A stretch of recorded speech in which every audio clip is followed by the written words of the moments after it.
হ্যাঁ ঠিক আছে, যা, আমি বাড়ি দিচ্ছি। এখান থেকে তাড়াতাড়ি চল। আমার খুব খারাপ লাগছে, নিজেকে ভীষণ অপরাধ বলে মনে হচ্ছে।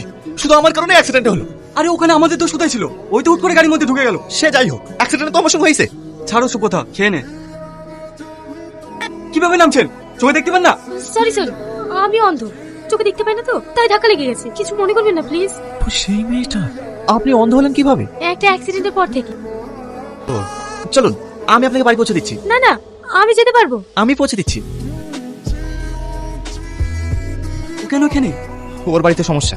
সমস্যা মানে? তোমার মেয়েকে তুমি কোথায় রাখবে না রাখবো ওসব আমি জানি না। ওকে আমি এই বাড়িতে থাকতে দেবো না। ওটা আমার মেয়ে, আমি ওর বাপ, আমি এখনো বেঁচে আছি। তোমার এই কানা মেয়ের জন্য আমি আমার মেয়ের জীবন নষ্ট করতে পারবো না।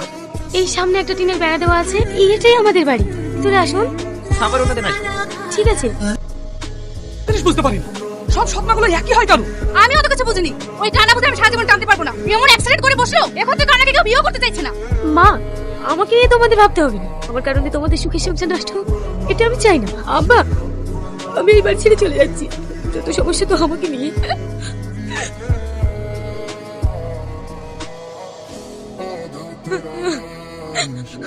দেখ মা, পাগলামো করিসনি, তো কোথাও যেতে হবে না। আমি চলে গেলে সব ঠিক হয়ে যাবে। ও যেখানে যাচ্ছে যাক, তুমি এদিকে এসো। এর জন্য আমি ওকে আমাদের রুমে নিয়ে আসলাম। একদম ঠিক করেছিস। তোরা বস, আমি তোদের জন্য খাবার নিয়ে আসি। মা, আমি ঠিক ছুটি নেব, এর এখন 1 মাস বাকি আছে। আমি অত কিছু জানিনি, তুই তাড়াতাড়ি বাড়ি আয়। আপনাকে আবার জানতে কে বললো? এতে আমার বলার কি আছে? বসেছিলাম, তাই ভাবলাম একটু চা করি। একটু দাঁড়া, টিপটা সঠিক জায়গায় ছিল না। ও, তুমি কাজ নিয়ে থাকো, বিয়ের আগে আমাকে সময় দাও না। বিয়ের পরে যে কি করবে উপরওয়ালাই জানে। আরে আপনি বাথরুমে যাবেন, লাইট তো জ্বালাবেন। আহলে ছেলে আর কি হবে? আমার কাছে তো দিন রাত 24 ঘন্টা। সরি, কোথাও লাগেনি তো? একটু কোন জায়গায় লেগেছে? এইখানে।